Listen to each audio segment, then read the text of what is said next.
Alright, everyone. So, since I haven't been uploading regularly, there it is, I cut myself in the middle finger. Yeah, since I haven't been uploading as I should be, I'm just going to tell you a couple of stories on my dates from teen upwards. Now, they could be immediate encounters, they could be just casual dates, because in my 20s I was a bit of a randy sod. Yeah. So I was on this, what do you call, was it Palantir? No. I think it's Facebook dating, which I know it still exists. Yeah, I was on there and I matched with somebody. This is when I was like 20 old. And they had a really nice profile. The person had blonde hair, come from local Falmouth area, right? And the profile looked really good. So I was like, looking through the photos, they were really good photos. Slim woman, bit of a tight arse, and a pair of nice doodads, because you can't really say much on the internet. Not allowed to swear and stuff, because I've got younger viewers and all on this one here, so yeah. Pair of nice Babylons. So I thought, okay, she's got all what I like, so we arranged to meet up sometime. And I thought, well, where can we meet up to? Because she's from Falmouth and I'm from like Truro area. This is before I had all this depression and PTSD, before I had all that nonsense. So I said, okay, since you're from Falmouth, how about we meet down in Swansell Vale? No, Swampole, sorry. Meet down Swampole. I'm going to get my fish and chips and I'll see you down there. So there I was. I just thought, okay, well, she looks really nice. I don't know if it's photo edited or not. Anyway, so I brought my fish and chips and I got down to Gilnavays Beach. I looked the odd one out, to be honest, because I was like dressed in trousers and all that gubbins. So I thought, okay, well, I'm going on a bit of a date down in Swampole, so I'm just going to walk through. Started walking through and I met one of my friends. We were chatting and I thought, crap, gotta get going. So I sent her a text, Miss Joe Blogs, can't really give her a name out. Said to her, I might be a bit late, because I had an accident. So I carried on walking down, and I got to Swampole. I got to the ramp where you go down, and I sent her a text saying, where are you, mate? Or where are you, pard? Or where are you, mate? Yeah, I've just had my hair cut. That's what a bit red now. I'm going to get more moisturiser and tea tree. So I sent her a text saying, hey, mate, I got my fish and chips. Where are you? She goes, I'm right down in the corner. And I thought, yeah, Swampole's got lots of corners. She goes, I'm right down the corner of the beach, or by the rocks, in the corner. I thought, okay, she's down by the rocks in the corner. So I looked and I thought, I can't see nobody there except a woman, fat woman, lying on the beach, lying on a fucking, lying on a feckin' beach towel with a bikini top on and a G-string sticking out of her bottom with jeans on. And I said, I can't see you, where are you? She goes, I'm down here. And I thought, down here? She goes, yes. So I looked again, and there she was. Yeah, number one, she didn't have a slim body. She had a bit of a beach whale body. No offence, because I got medium friends, but she had how do you nice? She had a fat body. She was fat. She wasn't slim like it was in her photos, so she must have photo edited them. And she wasn't blonde. She was brown hair, kind of brunette. Kind of lied to me big time. Said, sorry, I forgot something. My oven is being left on by accident. She goes, don't lie to me. I said, no, my oven is being left on. Actually, to be honest, I wanted to eat my fish and chips in peace. I didn't want her to eat all my fish and chips because I was a bit hungry and it was a bit wet at the same time. So no, I couldn't really go see her. No offence if you're actually watching my video, no offence, but I hate catters. I hate liars, to be honest. I hate people who lie to me, so that's what's put me off getting a girlfriend. Now, the other dates I've had was, well, a girlfriend actually. I'll talk about my girlfriends actually, to be honest. I'll talk about them and make it much more fucking easier. I had one who was ginger. She was nice, but butterly butt. She was a bit light, you know, a bit soft. She got me up 2 o'clock in the morning, complaining about pain in her back. So we went to the hospital, and all it was, she pulled a muscle. She didn't really understand my jokes, because one day we went into Burger King, and I said to her, do you want my Whopper? She didn't get the joke. So I thought, okay, fair enough. But then it dawned on her, and she laughed. And her laughing is like a goat. She went, she laughed like a bloody goat. And I don't want to be dating it. I don't want a girlfriend as a goat who laughs like a goat. Then she took off her jacket and she had fucking neck muscles. Neck muscles. You know, like traps. Fucking traps. I mean, okay, fair enough if she was into fitness and she had smallish traps, fair enough. But these were biggish traps and she wasn't into fitness. Yeah, that kind of scared me a bit. Had me thinking if it was a he or she. Yeah, and it didn't go very well after then. She was crying too much. She just fucking... No. What else? What was the other one? Well, I had another one before that, but that one didn't go too well. That was another Fisher catter, what do you call it? And then I had one in London. Oh boy. I never met her. I met her on a dating place. I never met her in London. But I can tell you about a one-night stand I had. Now this is funny. In my 30s, I was going through lots of one-night stands with women, I tell you. God, loving it. Loving it. But now there's no one-night stands.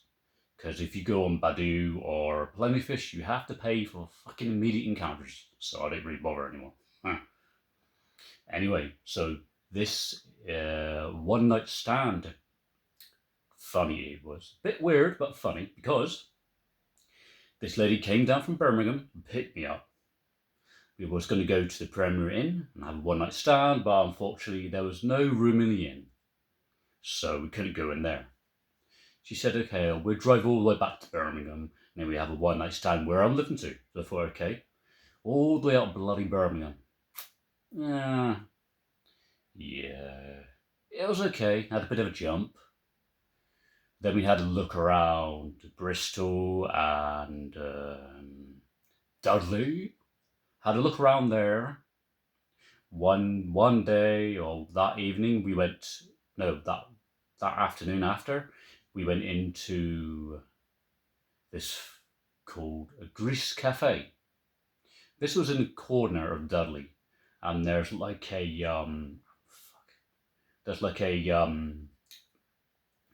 a car washing place right in the middle of a roundabout. Yeah, that's right there. And we went in there. I sat down, waited for my breakfast, what she ordered, and all that kind of stuff. And all of a sudden, a woman marched in, picked up her delivery, and she went, "Ta-ra, darling," really loud. And she sounded like Cilla Black. Fucking hell, that was loud. And it didn't turn out too well because I don't like drink. I don't touch alcohol, so she decided to go for a what do you call a pub crawl, which I didn't know what it was, and I didn't really drink that much, and I didn't really drink too much to be honest, because I don't fucking drink or smoke. No, I don't drink and I don't smoke. Well, anyway, got to the pub. They got all their drinks. They went outside, sat down, and I ordered a pint of Guinness. Now, I didn't realise with pub crawls, that you're only meant to have small drinks because they were going to go pub to pub. And I brought myself a full pint of Guinness, which I absolutely love. She didn't give me really, she gave me a fucking bad look.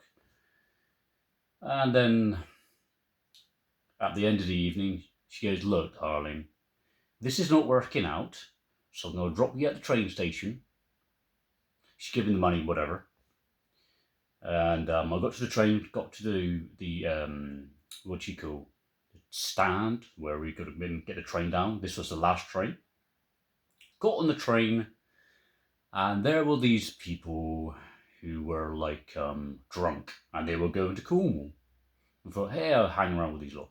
I said to one of them, "Can you tell me when we're get off here and changing, all that kind of stuff?" She goes, "Yeah, sure." So we went down the train, and I said to the person, "Is this the actual stop?" She goes, "Yes." So I got off, and I thought, oh shit, this is I've got to get the name right for this one. It's a little train station. Droyxper,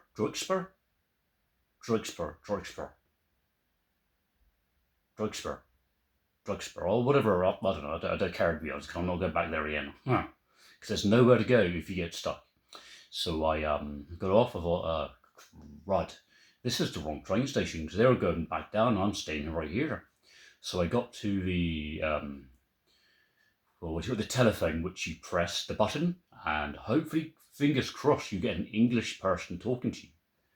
But no, I got a Chinese person talking to me.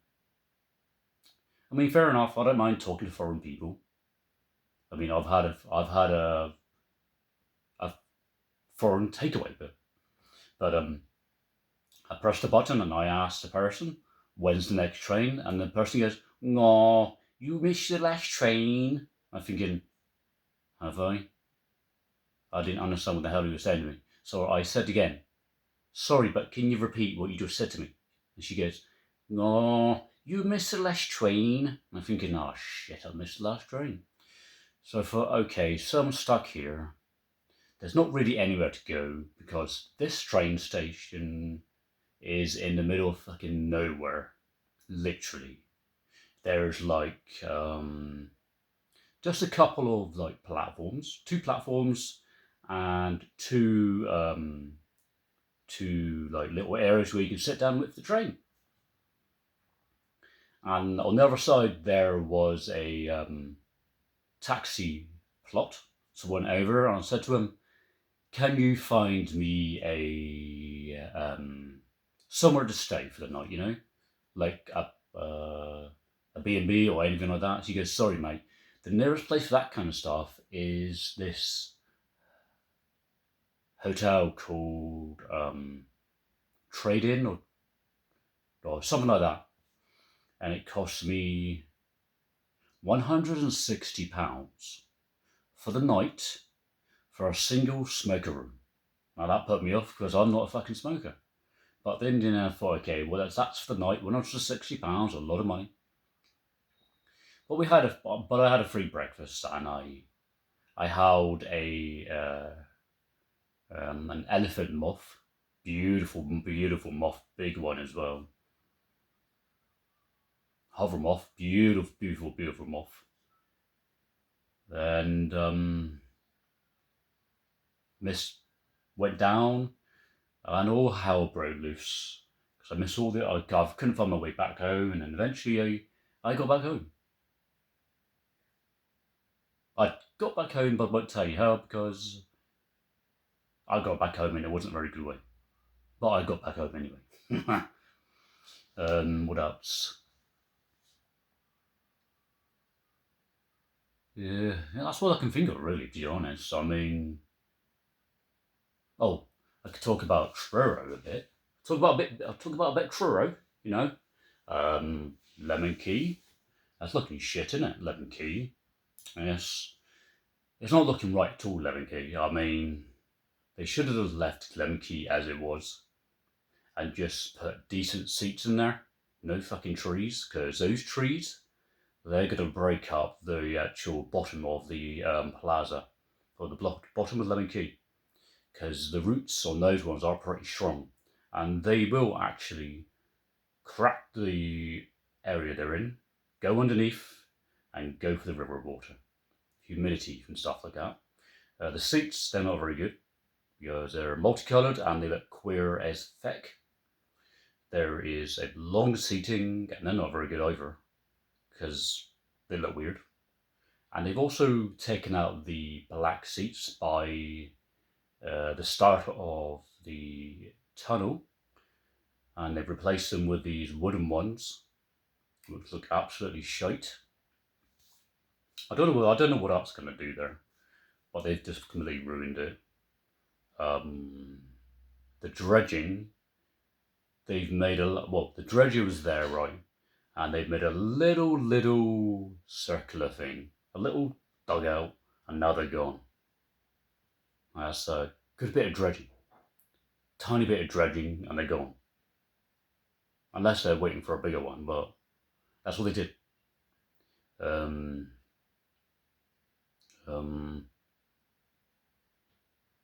That's about it, really. I can't think of nothing else. My health, that's doing good. I've got a spider in my room. My cactus, they're doing really good. Growing fast. My Salendrapuntia mulista, that one's growing fast. I had a Salendrapuntia rosea stuck in the middle, stuck right up in my big toe, sorry. That was painful. Well, it's funny because I've got a low pain threshold anyway. I potted on a dog choya, Groscinia scati, and I've reported the rest of them because their roots are quite shallow. I'm back to the gym 3 days a week. I'm back into bodybuilding. And that's about it, really. If you want to know anything about me or any other stories, then just give us a shout. One more thing. That house at True Road, they're not doing anything to that now, which is a bit weird. Anyway, I'll speak to you later. Bye.